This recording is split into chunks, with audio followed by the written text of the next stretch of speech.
Greetings and welcome to another edition of the Red Pill Diaries. I'm your host Rashid, and right now we're waiting for author, analyst, and commodities investor Alex Krainer to join us on the platform. I just want to give you a little information of the little setbacks we're having. There is a little difference in time. He is on European Central European time, and I'm on Central Standard Time, and so we came to the conclusion that maybe we weren't sure that maybe that 11 o'clock this time was the right time. So give him a little time, give him 10 to 15 minutes, and if he's not on then I'll hit him, I'll shoot him a message and we'll try to go. But until then, we're gonna start chopping it up. And I see my guy Joel Bradford is in the building. I knew the building was shaking for a reason. I knew the building was like rattling for a reason because we got one of my troopers for truth up in here. Joel, what's up, my guy? Everybody, the name of the show is called Global Finance and Geopolitics with Alex Krainer. Now, hold on 1 second while we're talking. Let me see if I can hit him up real quick. Give me 1 second. You know how things are, Alex. Okay. He just hit me up. He said he'll be with me in a few minutes. Cool. Let's see. Man, I was going to do here, but all right, cool. He hit me up. So, just give him a little time. He'll be here. He said he'll hit me up, and he's going to be on in just a few minutes. Again, that time difference throws people off. I'm just glad that he chose to be on the show, because I'm trying to give you guys some of the best guests, some of the most enlightened people, some of the people who are the biggest authors, investors, analysts, or whatever. That's what I'm trying to give you all, and I'm trying to do it with an honest take, no biases. It's hard to do it without any biases, but I like to prove my point. Ascended Awakening is in the building. Salute, Ascended Awakening. Thank you for joining me this early for some of you all. I know it's early for some of you all, and I know it's still late for some of you all because all of us are on different times. Alex just hit me up. He'll be in the building in just a few minutes, okay? And also, let me say, if you see me doing this right here a lot on the show right now, my sinuses are killing me. My sinuses are killing me. My eyes are watering constantly. All right. So, but let's go into it because until he gets here, I want to, because I'm gonna ask him about this also. There was an article that came out on the 12th of November. All right. We know today is the 13th, and the article was titled "Horsemen of the Economic Apocalypse." Friday's U.S. debt forecast has shocked traders and bankers. And what's amazing about that is I've been telling you guys about the four horsemen and the apocalypse, the economic, political, and geopolitical apocalypse, and how America fits the description of that fourth horse, that fourth rider of the apocalypse, right? And so it's amazing that the title of this article is Horsemen of the Economic Apocalypse. See, I told you, they listen. They may not give us credit over here, but they listen. And it says, Friday's U.S. debt forecast has shocked traders and bankers. And it goes like this. Credit rating agency Moody's hit the panic button as the U.S. debt overlook takes a dive to negative. Now, here's something right here. As we wait for Alex Krainer to join us, which again, for those of you who are just joining us, he just hit me up and said, give him a few more minutes. He's getting ready. He'll be here. But listen. Oh, here he is in the building. So I'll get to ask Alex this in just a second. So without further ado, let me bring him on stage. And I got to thank him for joining me on this podcast. Thank you, Alex, for joining. Oh, your mic?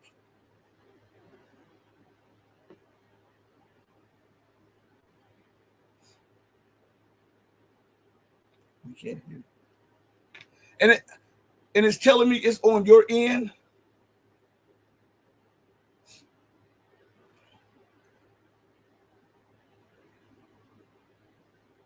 Well, as he's fixing his mic, and he can. Oh, it almost came on. I can't hear Alex. Let's see. maybe go out and come back in because it's blocking you. Okay. Um, but the credit rating for this, it says credit rating agency Moody's hit the panic button as the U.S. debt overlook takes a dive to negative. Now here's something that we all should look at.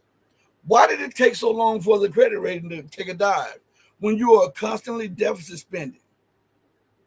When your tax base has collapsed, when your manufacturing base has collapsed, when you produce little to nothing, and yet you are spending 20, 30, 40 times, 50 times over what you take in. Any sound bank, any sound credit union, any sound lender would not lend out or continuously lend out to a person that is overburdened by debt. Why does other countries with a fraction of this get downgraded quickly? And why has it taken so long for America to be downgraded economically, right? It shows you the biasness of these international corporations and these banking institutions, because anyone else, they would have been had a negative a downgraded. I see Alex up there. I'm going to bring on the screen right now. Let's see if we can get it. Yes. Oh, excellent. I apologize. For some reason on my PC, it didn't work, so I had to log in on my phone. I hope this... I'll have to work out how to... It looks good. It looks good? Alex, excellent. All right. First of all, I want to thank you for taking the time out. I was telling everybody I'm on Central Standard Time. You're on Central European time. So we were trying to get those times in. Would you please tell the people a little bit about yourself before we go further into the show? Okay. So first of all, Rashid, thank you for having me. It's a pleasure to join you today. I'm Alex Krainer. I'm a Croatian national, so I'm from Croatia originally. I live today and have done for the last 27 years in the Principality of Monaco, which is at the Mediterranean coast south of France. And over the last 25 years, I've worked as an oil trader and a hedge fund manager. And I'm an author. I published 3 books. I'm a banned author. Amazon has completely canceled me and deleted all my books. And generally, I cover not only markets and investing, risk management, things like this, but also history and geopolitics. Because working as a hedge fund manager, you kind of had to pay very close attention to the world, how it works, how it doesn't work. History is extremely important for us to understand in order to be able to appreciate where we are at today and where we might be going in the future. So that's me. I'm on Substack. My Substack is Alex Krainer's Trend Compass. And I also am easy to find on Twitter at Naked Hedgie. So that's me in a nutshell. Well, Alex, I was just reading an article that came out yesterday, and I wanted to ask you a question on the article. It's titled "Horsemen of the Economic Apocalypse. Friday's U.S. debt forecast has shocked traders and bankers." In the first sentence, the first headline says this: credit rating agency Moody's hit the panic button as the U.S. debt outlook takes a dive to negative. I wanted to ask you, why did it take so long for this to happen, especially when the United States tax base has collapsed and her spending is just unimaginable? Well, the credit ratings are political as well as economic, and I remember 15 or 20 years ago, the S&P, Standard & Poor's, downgraded the United States credit rating. And then there was such powerful political backlash against the S&P that they had to reverse themselves and reinstate whatever it was, AAA or A+++, whatever the rating is. They had to put the United States back at the top rating. But, this is not because the quality of U.S. Credit standing improved. It's because the agencies can be, pressured to give the United States the rating that the United States government believe that they deserve. I think that Moody's downgrade is probably correct, negative, right? Because the United States government today has surpassed $33 trillion in debt. It's paying more than $1 trillion in interest on that debt every year. We're just talking about the federal government's debt. Mhm. If you add the private debts, households and businesses, you reach something like 90 plus, I think, $91 trillion in debt.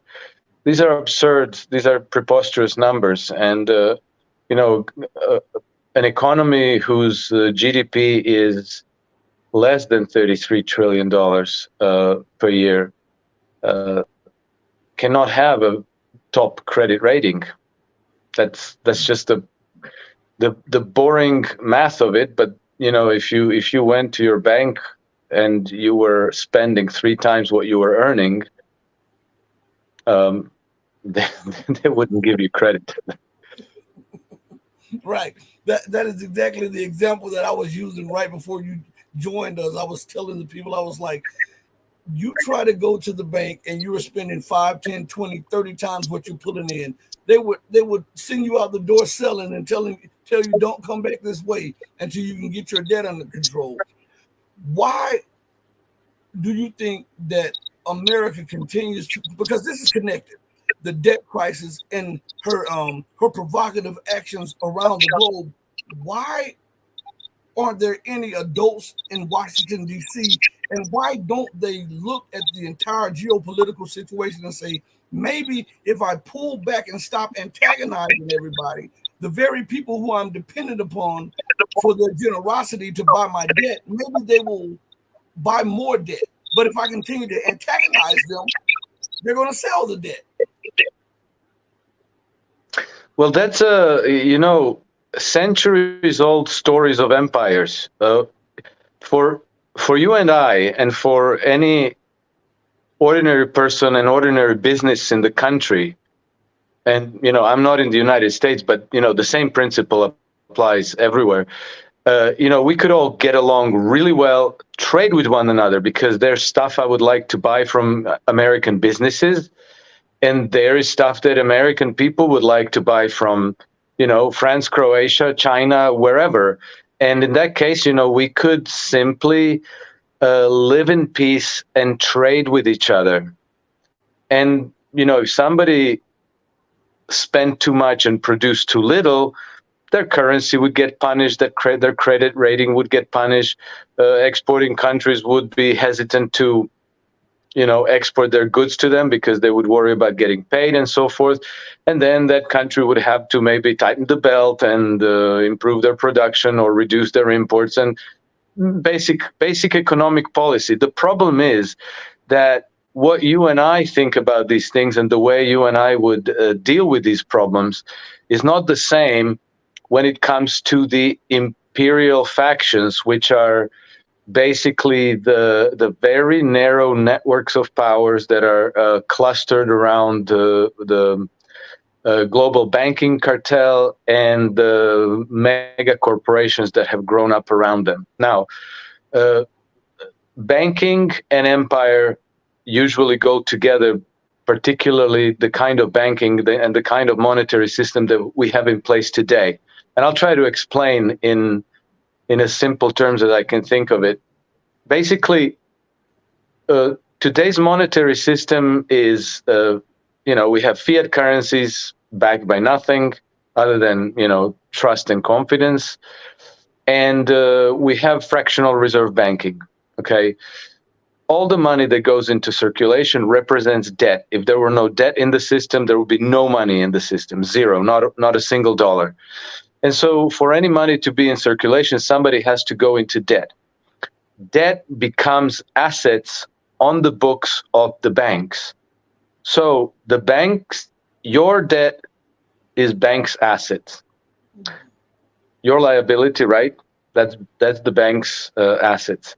Now, given that the debt has to be paid back with interest, but only the principal goes into circulation, The whole system functions like a large Ponzi scheme, because the only way that you can pay your debt plus interest is to earn it from other people who have to go into debt for whatever reason, for consumption, for mortgages, for business development, for infrastructure development, whatever. But people have to keep going into debt, and the system is only stable for as long as it grows. So that's why we have this imperative of always growing the economy, the GDP growth. Even when everybody's satisfied, everybody has everything they need, and maybe they only need to make minor purchases, there's always this imperative for the whole system to grow so that people go more into debt and buy more crap so that more crap can be produced. And the government has to keep going deeper and deeper into debt. That's symptomatic. That's across the world, every government, every nation that has this monetary system in place. And that's pretty much all nations in the world today. Now, what happens is that at a certain point, the system is saturated, right? Everybody maxes out on debt. You don't need more stuff. You don't need to go into debt to buy more stuff. And at that point, the system would begin to implode on itself because it's no longer growing. And at that point, what you need is to expand basically by taking other nations' resources as collateral. Because remember also, you can only grow the credit cycle for as long as you can keep adding healthy money, good collateral into the system. And once everybody's maxed out domestically, there's no further collateral that can be added to keep the system going. Or, maybe it's not enough, maybe it's too marginal. And at that point, if the Middle Eastern countries have plenty of oil, well, why not turn that oil into our collateral, and then our corporations can get into debt with our banks against that oil as collateral. Ditto for GMO crops. Ditto for gold mines, silver mines, coffee, cocoa plantations everywhere. So this banking system creates an incentive for nations that embrace it to become empires. Now, it's not a given that it has to be military expansionism, because in other nations, for example, I grew up in the communist Yugoslavia, same money system, same thing. The government was spending on big monuments, giving people high salaries, employing everybody. And the effect was the same. The system was unsustainable, but in the West, particularly Great Britain and the United States, the system has tended to go towards military interventionism and the expansion of empire. And this is what United States has adopted from its predecessor, which is the British Empire, which, once it began to collapse at the turn of last century, at the turn of the 20th century, 100 years ago or so, the British establishment simply decided to transfer its seat of power to Washington and New York to infiltrate and co-opt the democratic system of governance on the United States, and to help themselves to the wealth and military and diplomatic and political power of the United States to continue expanding their empire and to take all other nations' resources as collateral and to use all other nations' populations as a source of cheap labor. And that's where we're at today. So that's why for them, this logic of let's all get along and trade with each other, for them that doesn't work. They want other nations' collateral so that their money system can keep from imploding, so that it can keep expanding and growing. That was beautiful. I'm telling you, that was a beautiful explanation, an in-depth, thorough explanation, and you made it where we could actually picture in our heads everything that you were saying. I mean, that's wonderful. Oh, thank you. I'm glad.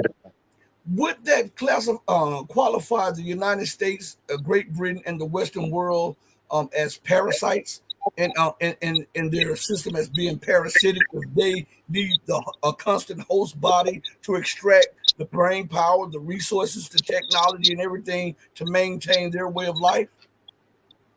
Yes, absolutely. But but I would like to distinguish between the United States, the republic, with its legitimate democratic institutions of governance, the federal power, the state power, ordinary people and ordinary businesses, from this imperial faction, which today is perhaps most strongly represented by the neocon faction in the government. I was going to say in the Biden administration, but they were there during the Trump administration and Obama administration and the Bush administration and so forth, and all the way at the very least to the Reagan administration.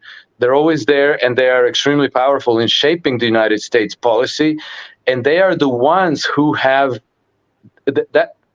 First of all, they act on behalf of the banking establishment, right? We know today that it was Citigroup that staffed Obama administration, and then they pushed for this confrontation with Russia and Ukraine.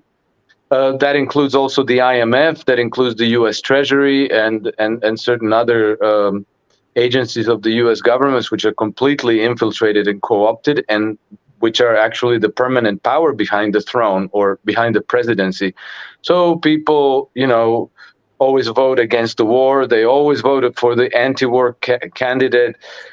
Even George W. Bush was, in 2000, he was running on the platform of no more nation building and humble foreign policy. And then, the minute people voted him into the office, he turned around and, they created a pretext for war, and off they went to Afghanistan, to Iraq, and so forth.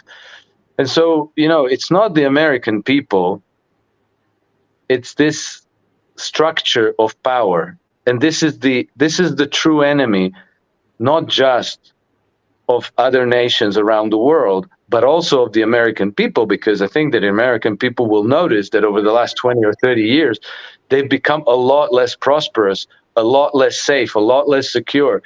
The quality of life has declined precipitously. And you can see that on the streets of U.S. cities like Baltimore and Pittsburgh and San Francisco and the Skid Row and so forth. So this is not the doing of the people, of the legitimate businesses and state governments and so forth. This is the effect of this oligarchy that's the ultimate beneficiaries of this monetary system that we have in place now. Would you agree that the leadership or the oligarchy shows absolute contempt for the man and woman in the mud and the ones that are middle class and so-called poor class, due to the fact that, as I often say on the show, there was a congressional report by, I think not a congressional report, but a report by the HUD office in the U.S. government saying that it would only take $20 billion to completely eradicate homelessness across the board across the United States, and yet they can't find $20 billion for that. But they can constantly come up with these military appropriation bills for Ukraine and for Taiwan, and to continue to stoke trouble. How is that even sound Well, they have a whole media academic think tank universe that does nothing but produce justifications for exactly this. The media is trying to keep the homeless population invisible, and they're trying to portray them as unworthy, no good flunkies who probably deserve to be where they are. And I've even read things like, oh, it's a lifestyle choice, some people just like to live that way. And they actually say these things. And then also they keep fear mongering about all these despots and tyrants and dictators around the world that we have to go around and kill because they threaten our liberties and our national security and our national interests, which are never ever defined. How is it in anybody's interest to go fight a war in Ukraine and throw 100 and I don't know, when they tell you that they used $120 billion there, or 110 or 14, whatever the number is, I bet you the real number is probably double that, because they also lie and cheat and steal and fake their books. And then, every so often we find out that they can't square some $20 trillion that went through the Pentagon. So they're also constantly lying to us and lowballing the expenses and exaggerating the benefits. And I just, I had the displeasure just yesterday of participating in a Zoom call with Frank Gaffney. And Frank Gaffney, for your viewers' benefit, he has been on the circuit drumming up all the wars for the last 20 some years. He was one of the founders and signatories of the Project for a New American Century in the aftermath of 9/11 attacks. And then he's very close ideologically with Richard Pearl and Paul Wolfowitz and Bill Kristol and all of these people. And he's been one of the leading voices drumming out Islamophobia.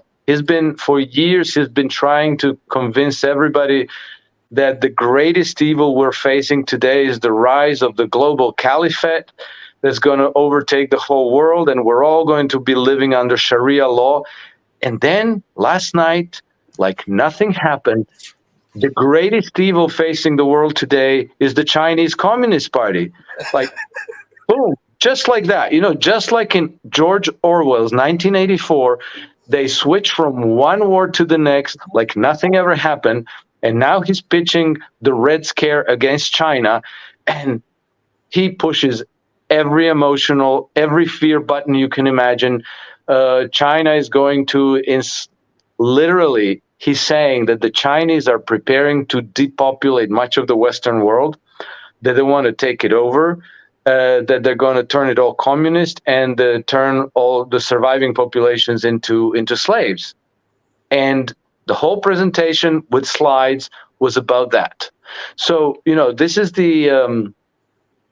and then Frank Gaffney is all over the television. He goes on CNBC and NBC and ABC and everywhere, pitching this, convincing people that we need to go to war against China because otherwise they're going to take us over, depopulate us, and enslave us all.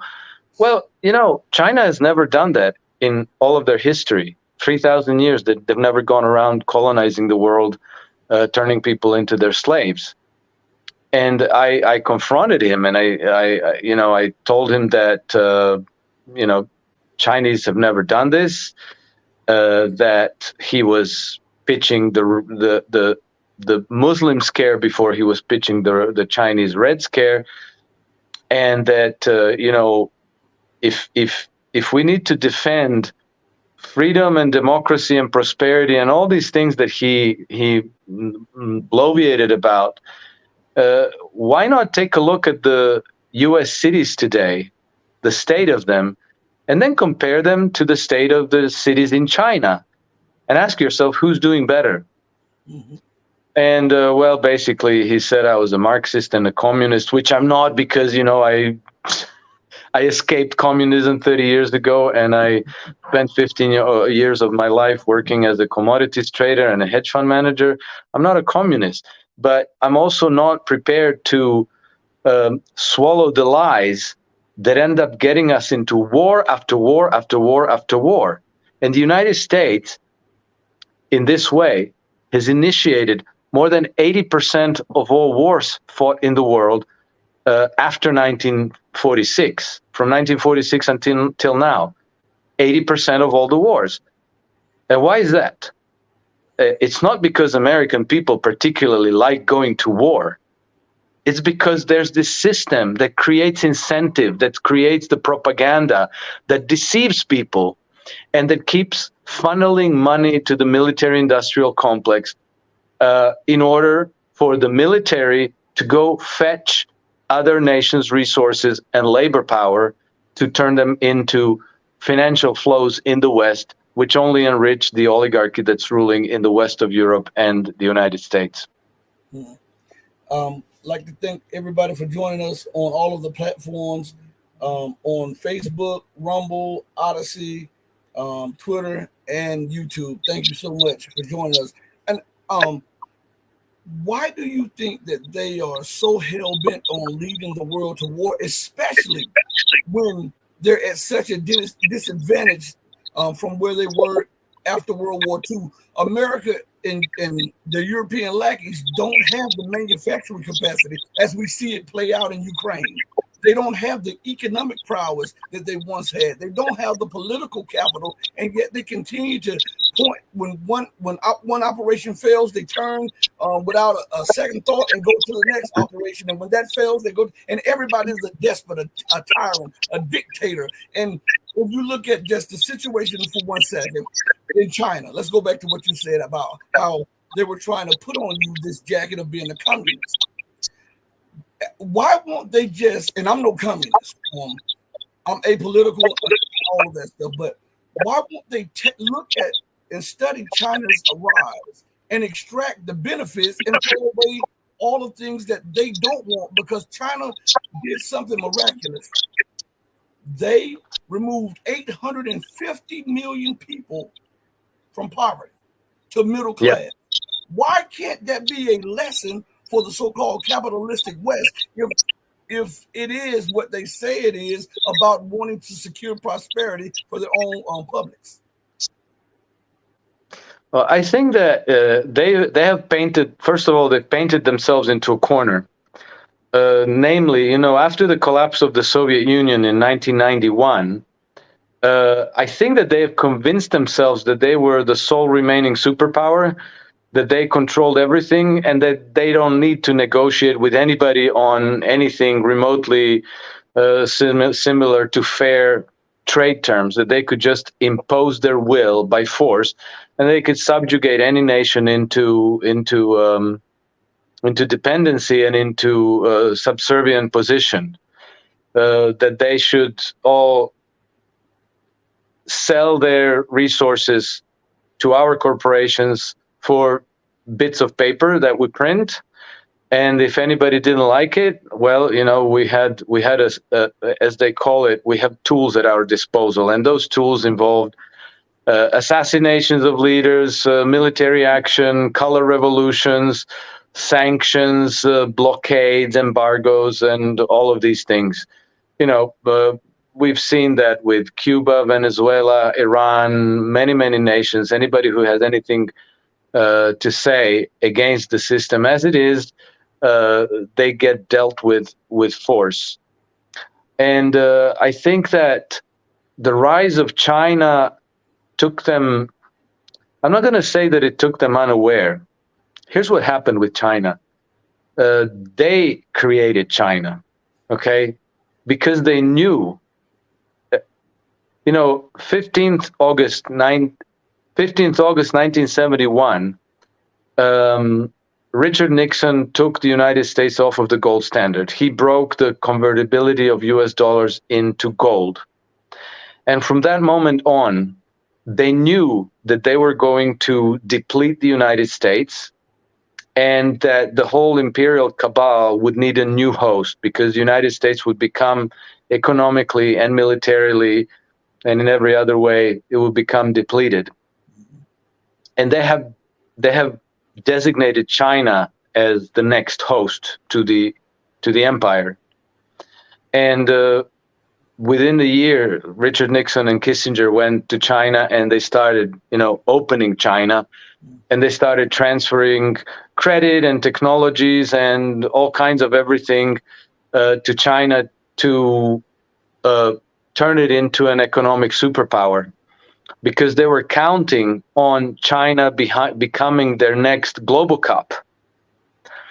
And then this all kind of went south because with Xi Jinping as the new leader of China, well, already his predecessors were not on the same page with the global bankers, but this was not a given yet. But with Xi Jinping, it became clear that they did not control the Chinese Communist Party, that the Chinese Communist Party had, sorry, we should properly call it the Communist Party of China. I keep repeating the Frank Gaffney CCP thing, which is incorrect. So the Communist Party of China had their own ideas about how they want to develop and what kind of the world they want to create for future generations. And, scaremongering aside, it seems like a better world than what the Western powers have been creating, not only around the world, but also domestically, because all you have to do is look at the cities of Europe, cities of the United States, and you can see the trends that not only are we're losing health, we're losing prosperity, we're losing freedom, we're even losing health and life expectancy. So the system doesn't work. And what China is doing does work. Well, throughout history of empires, when the oligarchies found themselves pushed against the wall, because they would always end up depleting the local economies and turning the place into like a powder keg, they would always call for enemies at the gate. They would always start raising panic about the barbarians who are coming to sack our cities, whatever. So in that way, they could turn people's grievances, misdirect them towards a foreign enemy, recruit the male fighting age population to go fight the war, which is exactly the, segment of the population that is the greatest risk to them. And then, have a big bloodletting, slaughter them in large numbers, and even recruit the more capable of them and co-opt them into to your own cause to become the Praetorian guards of your establishment. And this has been going on for, since the Roman times, at least. Same thing. So always when they bring the crisis to the breaking point, they need enemies. They need to send people to war. And, as Frank Gaffney was saying last night, this is the greatest evil ever, and we need to go to war, and we need to pray. And so they just do this all the time. So that's where we're at today. However, something changed in the equation, and that is the internet. The fact that you and I can have this conversation, and that your viewers and listeners can take this on board and think it through, and maybe doubt whether they're telling us the truth, and maybe these Chinese are not so evil, and maybe we don't need to be panicked about them coming to sack our cities and enslave us all. This, I think, is a completely new element in this geopolitical equation. And it seems to me that their old playbooks are no longer working. People are questioning the playbook. People are questioning the agenda. And I think they're starting to wake up to the fact that the enemy is at home, that the enemy is not Russia, it's not China, it's not the Venezuelans, it's not the Muslims. It's at home. It's in New York, it's in Washington, it's in the city of London primarily. That's still where I think the ideology of the empire and the strategy of the empire originates to this day. I am in total agreement with you on these things, especially on where the center of power lies. But I wanted to ask you concerning, since you're in Europe, what is the temperature of the people because of this deindustrialization due to sanctions and the constant sanction regime of the European? Matter of fact, let me just back because this is crazy here. You have some unelected officials putting the whole of Europe at risk and deindustrializing Europe for the sake of American and British hegemony. What is the temperature of the people on the ground about these lunatic policies?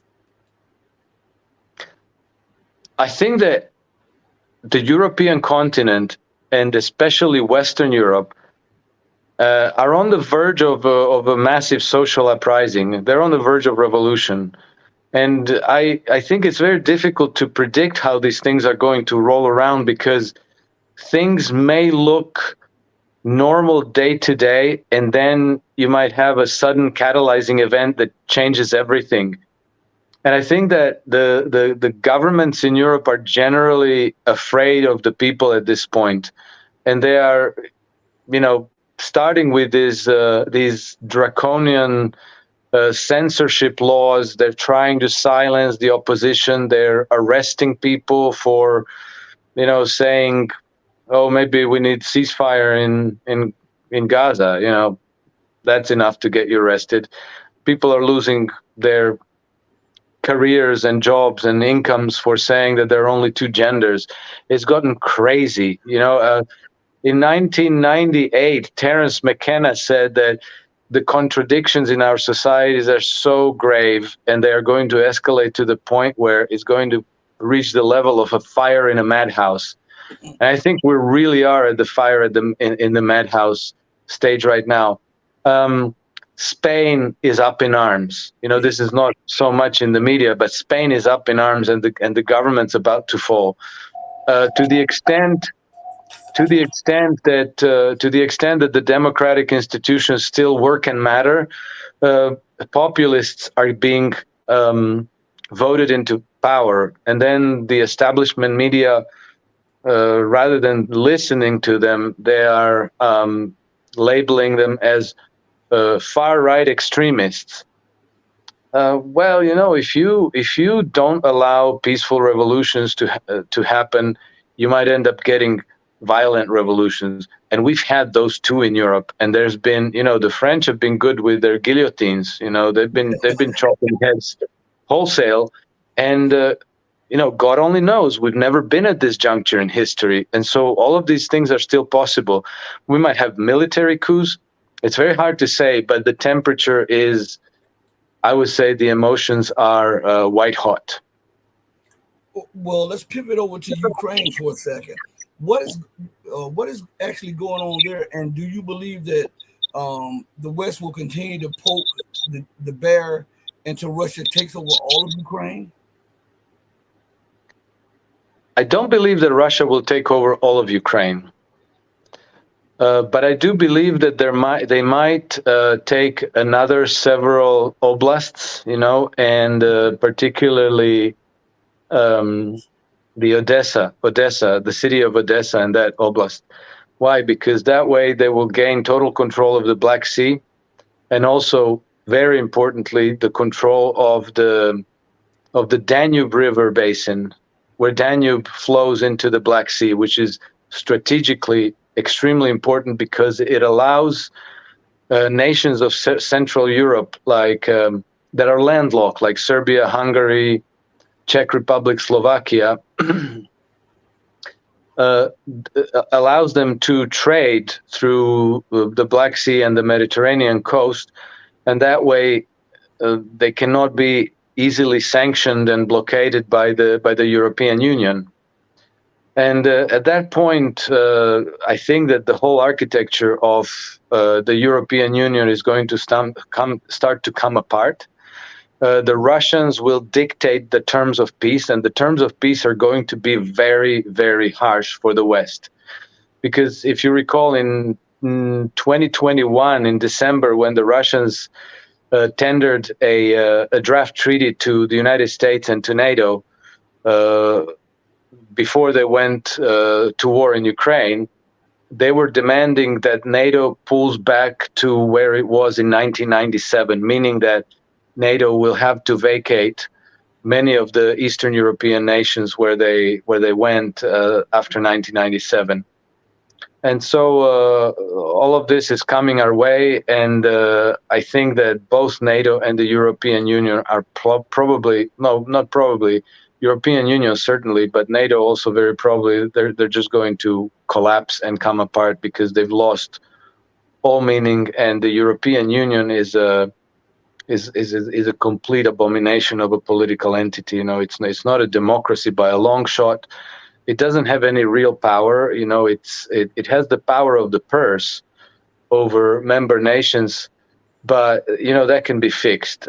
Creating a new currency and converting euros into that currency and taking, giving your own central banks control over your monetary policy, that's doable. That's not, rocket science. And I think that nations like Hungary, maybe Bulgaria, maybe Slovakia, maybe Poland, they're probably going to be pushed in that direction. Also, large old nations like France and Germany, they're essentially surrounded by hostile nations. Germany, which used to be European powerhouse, in politically and economically, is now surrounded by enemies. Basically, their relationship with France is rocky.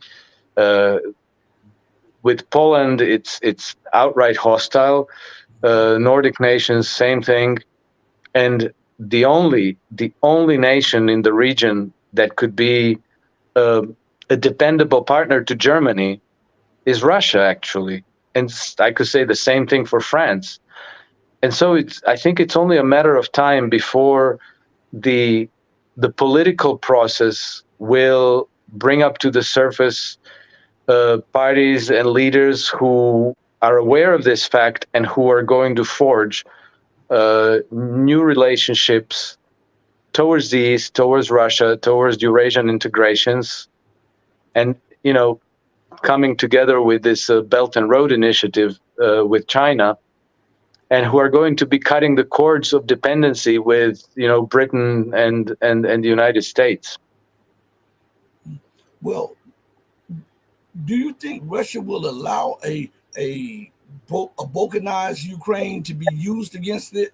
Because if they take these regions, NATO might just, and they leave this part over here in the western part, NATO would just set missiles there and make the population even more hostile towards Russia. Yeah, Russia is not going to allow that. But, the situation is very complicated because, the West, okay, so East Ukraine is and has been predominantly Russian-oriented, culturally, language-wise. They would have always voted in favor of pro-Russian option in their development and political alliances. But the west of Ukraine is rabidly anti-Russian. It's the home of all these, Nazis that have populated the Azov Battalion and other neo-Nazi paramilitaries. And in this population, you actually do have very rabid Russophobia, but they are also, historically, they have also been, parts of Western Ukraine have been parts of Poland. And Polish leadership does have ambition to reintegrate parts of Western Ukraine into Poland. Well, Western Ukrainians only hate Russians a little bit less than they hate the Poles. And so if Poland tried to reintegrate, Lvov and parts of Western Ukraine into Poland, that's going to be a bite that they're going to choke on. So, Poland might end up destabilizing itself, and in their struggle to reintegrate their historic territories that are now Ukraine, they might end up weakening themselves, and they might not need much help from Russia. So, even if there are powers in the NATO that want to turn whatever's left of rump Ukraine to, resharpen it to be the battering ram against Russia, it's going to be very difficult and very complicated, and it probably is going to end up not working. And Russia does have overwhelming military power on the Eastern Front, and you would have to have a very determined, very united front to try to beat the Russians on their Eastern Front. And that doesn't exist because the Western Ukrainians are rabidly anti-Polish as well as anti-Russian. So it's going to be extremely difficult. I would say it's going to be impossible. And when they lose Ukraine, they lost. They just lost. That's it. And the reason I ask is because I see desperation starting to settle in with the NATO leadership, with the former NATO Secretary General saying that we should ignore all of the guidelines that we had and just start accepting parts of Ukraine into NATO, and this will force Russia to back off, or at least, or Russia would have to confront the entire alliance. What is your thinking on that? They're making it up as they're going along, and they don't even have a game plan at this point. They're just those old cartoon when like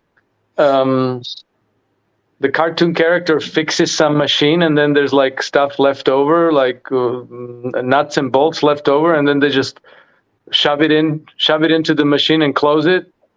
I think that's what they're doing now. They're just like shoving stuff, throwing it against the wall to see what's going to stick. And it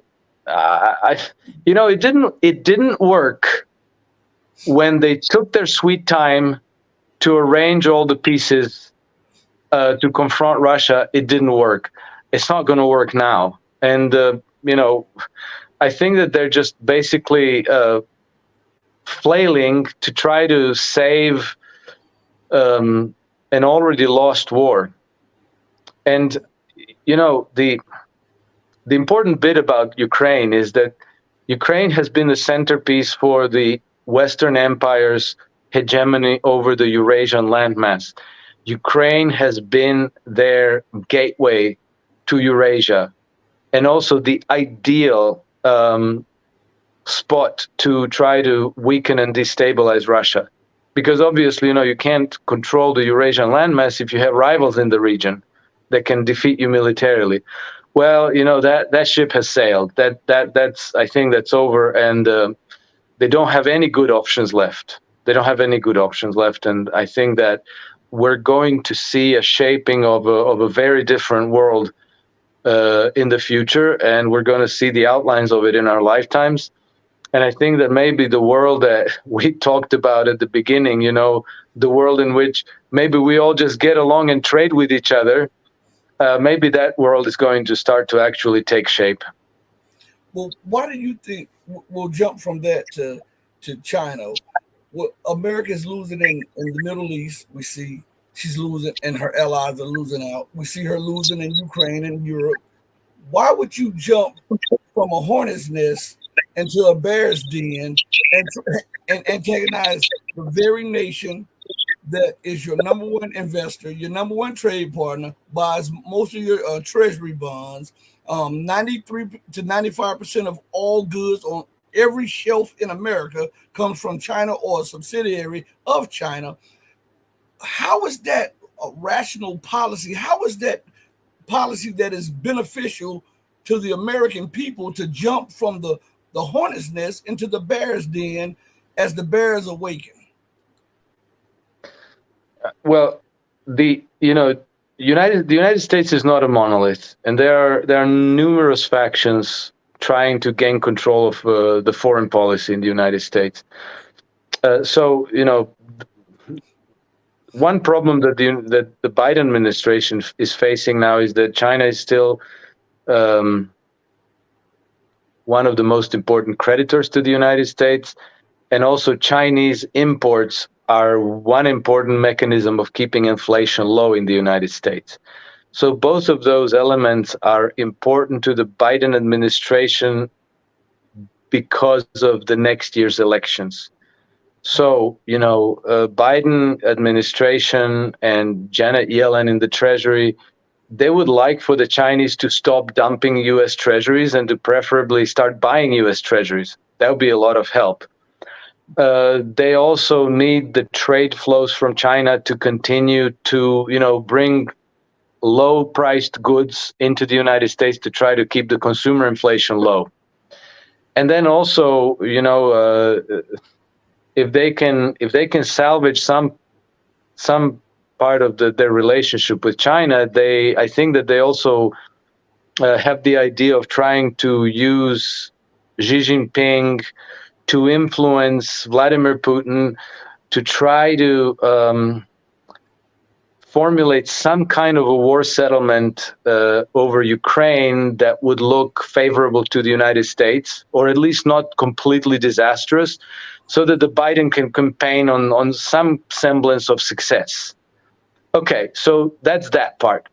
But there's also the imperial faction that wants to destabilize China and to try to regain their hegemony over Eurasian landmass. You know, that's the old obsession that is still there, and this is why we still see, you know, them, you know, sending aid to Taiwan and military aid and preparing the war theater and trying to bring the Philippines in and the Japan, you know, talk the Japanese and the South Koreans into taking a hostile stance towards China, and some of those initiatives have actually been partially successful. And so it's almost like a bipolar policy. But there's a third aspect to it all. A major war against China or Russia or somebody, like a major war, not a small, you know, invading Grenada or, you know, something like that, but a major war would also allow the establishment in power to sweep much of the political and economic and social crisis in the United States under the carpet, to say, oh, you know, so your pension's not being paid out, well, you know, we're at war and you can't get your health care, you know, blame the Chinese. And you know, it would, you know, a major war allows you to deal with your opposition in a fast and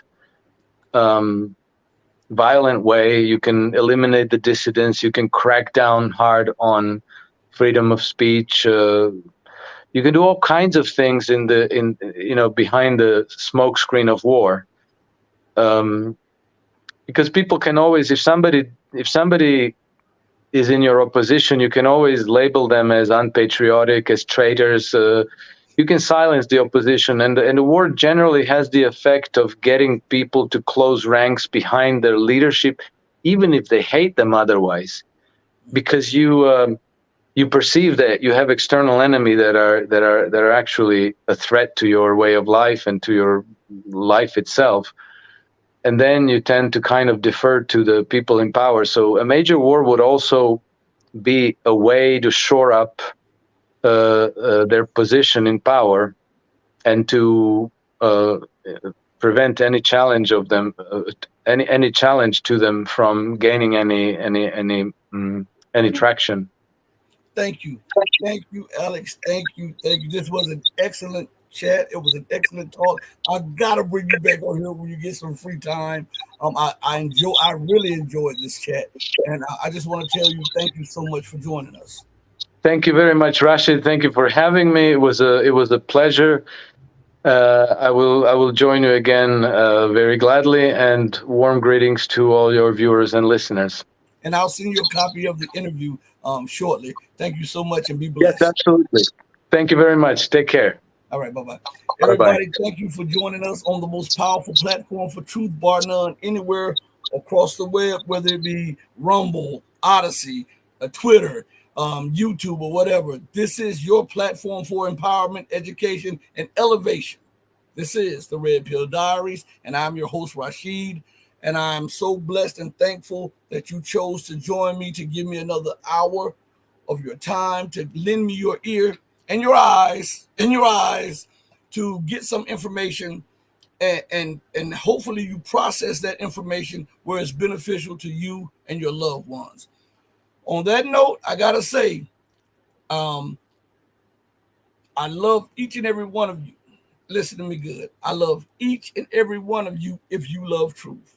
But know that the love that I have for you will always pale in comparison to the love that my God has for you. Until we next speak again, stay strong, stay true, but above all things, and this is coming from Mrs. Barber Legs, baby boy. Hey, mama, I love you more than life. Everybody, thank you for joining me. Deuces. We're out of here.